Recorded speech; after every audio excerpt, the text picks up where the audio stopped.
one of our co-hosts, said, has to be viewed as a successful series overall. Crowds built, England look strong and deserve to take the shield against a decent Kiwi side.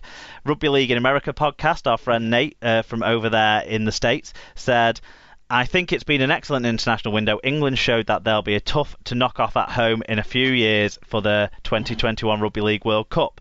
And Tom Andrews at Tom_HKR said, missed one game because I was on holiday, watched the second and missed the third through work. Think it's great we have done them over despite them not being full strength. Would like to see an Aussie Test series if they aren't running scared. The Kiwis were, I would say, just one player short of full strength, it felt like to me. Yeah, we were more under strength than them. I mean, obviously, what's the fullback at the Warriors called who won the Roger Tuivasa-Sheck? Yeah. However, the man who stepped into fullback, Dallin Watene-Zelezniak, was, I would say, alongside Whitehead and Bateman, Whitehead and Makinson, that they were the three best players in the series for me. Yeah, absolutely. Every time he got the ball in his hands or was somewhere around the ball, you were worried. I thought he was a really good player. So, yeah, I didn't think they were under strength. And if you think, for us, we'd got some big names. And, if you think about our halfbacks, if you think that Ellen Road, when Richie Myler played, that was effectively our fifth halfback, wasn't it? You'd have had, Widdop, Gale, Tompkins and Williams, if you think there'd be your four, and then if you put in Richie Myler out, he's number 5, isn't he, really? And Kevin Brown, only through retirement, probably is behind Richie Myler, maybe in the way Wayne Bennett would have seen things. Well, if you look at it, really, probably our second best player in the World Cup last year and the third best player in the World Cup for England last year, Widdop and Hall, those two just behind McGilvery, they were both missing. Our best centre, Watkins, who was absolutely exceptional in the World Cup and finally looked like an all-around player who could play above the Super League level, was missing. Ben Curry, who had a dream World Cup, was missing. Sam Burgess, arguably our best forward, was missing. So this showed our depth in great levels. I thought that was the most exciting thing about it for me. Yeah, I did as well, and I thought it really. I thought it was probably only when we got to the Ellen Road game where that was the first time when I saw the bench, I thought, okay, the bench looks a little bit weak there. I think we've got Joe Greenwood. We need to talk Rashford. To our main players about how many games, or the clubs, about how many games in 2021 our big players have to play in, because they're not going to last a full season, then last the full World Cup. And winning that World Cup is bigger for the clubs than any of them winning the trophy that year, in my opinion. Yeah, well, hopefully they'll start to get that message. Hopefully they'll start to see what was achieved through that series and the sort of profile for the game. And if Super League can build on the sort of momentum that was building, particularly after the first two, tests, you'd really hope that they can do something with it. Yep, we ran some polls, and I'm going to go through the results of those. So the first one of the questions we asked was who was England's best performer in the 2018 test. So this was the 4 autumn-winter tests, and the one in the summer as well. The options we put out there were Elliot Whitehead, Jake Connor, John Bateman, and Tommy Makinson. Who would you pick first of all, Bri, out of those 4? I think I'd probably pick Jake Connor. I think that's who I probably voted for. Well, in the end, the poll ended up with Jake Connor and John Bateman on 17% of the vote, Tommy Makinson, the Golden Boot winner, on 32% of the vote, and Elliot Whitehead, who would have been my personal choice too, on 34% of the vote. I just think consistently over all the games, because him and Connor were the only two that played in all the games that were in this list, and I just think Whitehead was the man of the match in the Denver game. He was the man of the match in the Hull game. He was in the conversation for man of the match in the Anfield game. I would agree with you. I think I picked Jake Connor for the next one, actually. But anyway, so yeah, I agree with you. I thought Elliot Whitehead, I thought he was... was it probably the Anfield one where I thought he was absolutely awesome. In that match. He seems to have leadership qualities that I never would have guessed he had, even when he was performing such a high level at the Catalan Dragons. Yeah. I didn't see him as a leader at any stage, and I think now that he's coming up to, he's 29, I think now, he's got leadership qualities.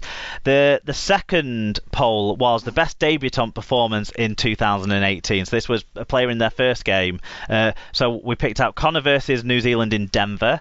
We picked out Makinson versus New Zealand in Denver, both of those two off the bench in that game. Johnston versus France, because obviously he scored a hat-trick. And Gildart versus New Zealand in Hull, with Gildart being the match winner with that fantastic try.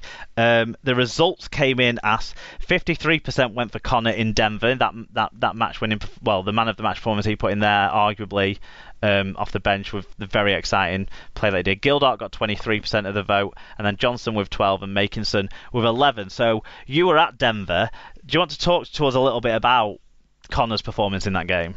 Yeah, I thought he just when he came on, because did he come on in the halves? I'm just trying to think where he came on when Lomax went off for a head knock. Yeah, that's right. Yeah, Then he played hooker later on. Then he played loose forward. Yeah, I think. I was going to say, because he seemed to play. He sort of played all over. And what was really interesting about him, because he's I think I described him as sort of Marmite on one of the feedbacks for the things. He's one of those players people either love him or hate him, don't they? But when he's got an England shirt on, I just think he's brilliant. But he just gets involved in so much, and he seems to be like one of those really sort of, I don't know, a bit of a sort of Yorkshire Terrier type thing. Do you know what I mean? He's always growling and nibbling. Causing. Yeah, it's just sort of winds the opposition up and just gives the other players a little bit of something. You always know he's around when you're his opposition number. That's for sure.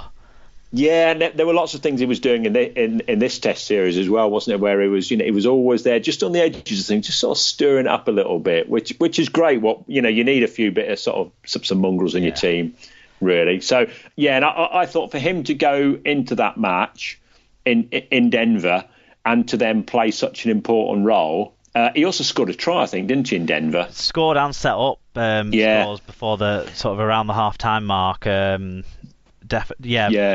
was very good, very good. Okay, so the final question we asked was, would this England side beat the current Aussie side? And we got some responses to this poll as well. I think that qualified the final result. It ended up, yes, that we would beat Australia, 47%. No, that we wouldn't, 53%. I think if we'd have asked the question a week earlier, it might have been the other way around. And Wakey White actually says that. He says, if you'd asked me after the Liverpool game, I'd have said yes, but after that debacle at Leeds on Sunday, I don't think so.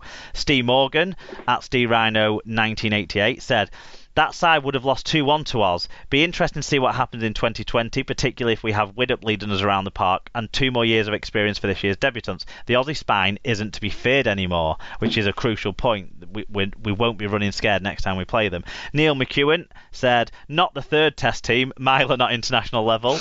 I meant the squad over the series, but I kind of take what he's saying there, certainly. And Ollie Smith at Ollie_Smith97 said, depends where. I don't think this England side has the mental strength to win in Oz yet. So yeah, what do you think? Yeah, I think I'm a fan. Are you just going to go blindly into this like I do when I'm talking about my team? Or? No, well, I voted no in this, and that's part of that's because of bitter experience. I can just think of how many times I've seen, and we always find it. So when it happens, that's when I'll believe. I'll believe it. I think we could beat them on a one-off. I'd have every confidence if we were just playing them on a one-off test. I would have every confidence we could win that match. Over a series, I would always think that the Aussies would probably come out on top until we do it.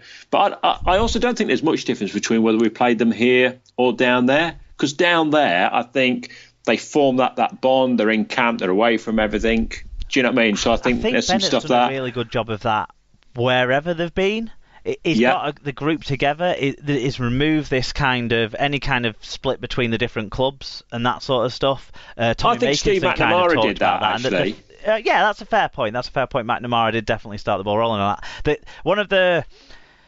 my sort of final thought on the series was the photograph. I think that was led on a couple of the papers as well, in the trade papers, was the photograph of that left edge of Whitehead, Connor, Makinson and Williams, of the left edge, in England's attack.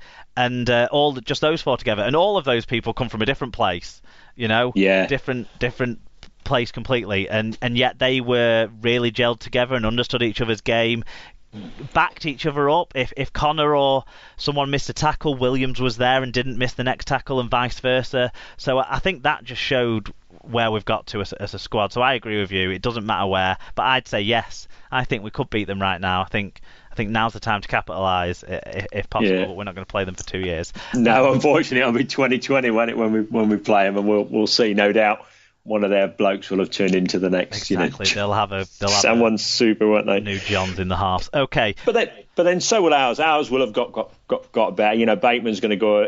By the time that series comes along, he'll have had 2 years in the NRL, won't he? You know, and there's other players will have come through. And we've got great depth as well. Yeah. Yeah. Okay, we're going to go through some other results now, and then once we've run through them, if you've got any comments to add after we've done the listener views on these, Bri, feel free to jump in, but we'll just roll through the results first. So, England Knights played, obviously, 2 games against PNG. It was Papua New Guinea 12, Knights 16 in the first one. Sutcliffe, Lynham and Davies with the tries, Patton with 2 crucial goals in that first half, and then England hung on in the second half. The second game didn't go to plan. It finished PNG 32, the Knights 22, although for Tom Lynham, he grabbed 2 tries, and Tom Davies grabbed a try as well, and young Jack Walker got a try, Patton with 3 goals. So some of the young players did perform well in that. England's women put up a hammering away in France, 54-4. England beat the French. Tries to Amy Hardcastle, debutante Becky Greenfield grabbed 2, young Caitlin Beavers grabbed 2, the excellent Tara Stanley grabbed 2, Rianne Marshall, is it? I didn't write down the first name, so I'm guessing. She grabbed 1. Roche, the Castleford forward, who was up for the women's golden boot, she grabbed a brace, and Williams got a try as well. Tara Stanley kicking 5 goals. Into the European Championships, the results were Ireland 36, Scotland 10, France 54, Wales 18. What a turnaround from the beating they got by England. Scotland 12, Wales 50, Ireland 10, France 24.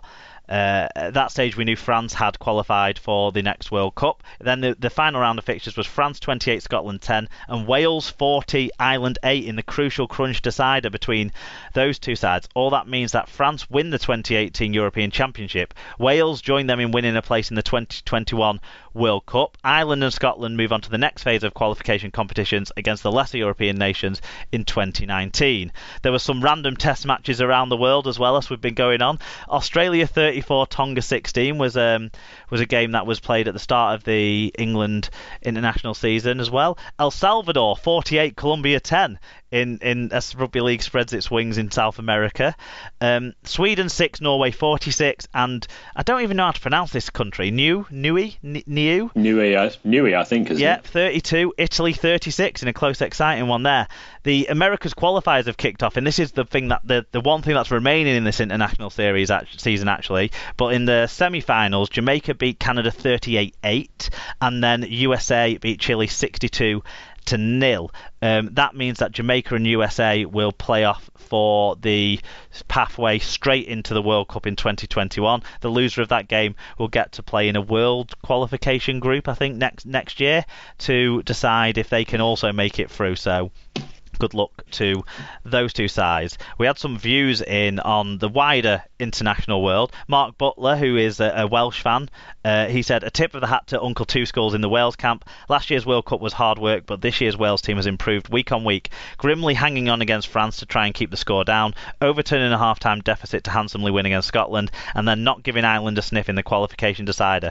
It's been tough to get the best team available on the park, but those who played have delivered and genuinely honoured the shirt. Carsten Brumi, who I met at Anfield, our Swiss cowboy friend, he said, a successful test series, Australia got beaten, Tonga are still the crowd favourites, and the European Championships got decent coverage. Overall, a good autumn for international rugby league. Paul Michael Craig said, getting TV coverage, streams of the European Championship and the Emerging Nations World Cup, which obviously was finished before the end of the Super League season, so I didn't bother writing down all those results, was a major step in the right direction, and we've still got the America's Cup to go. And then Brad Boucher, Boucher.